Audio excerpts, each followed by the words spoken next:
Il était une fois, dans un petit village niché au bord du fleuve Sénégal, une jeune fille nommée Aïssatou. Ce village, enveloppé de palmiers et de manguiers centenaires, bruissait de légendes transmises de génération en génération. Aïssatou, avec ses yeux pétillants de curiosité et ses tresses ornées de perles colorées, était connue pour son esprit rebelle.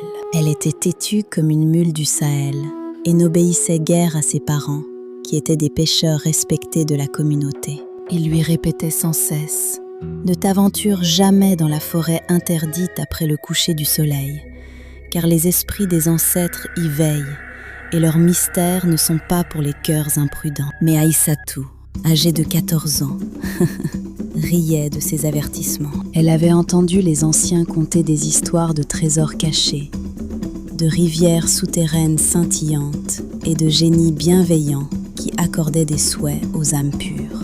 Un soir de pleine lune, alors que le village s'endormait au rythme des tambours lointains et du clapotis du fleuve, sa curiosité l'emporta. Ses parents, épuisés par une journée de pêche, s'étaient couchés tôt.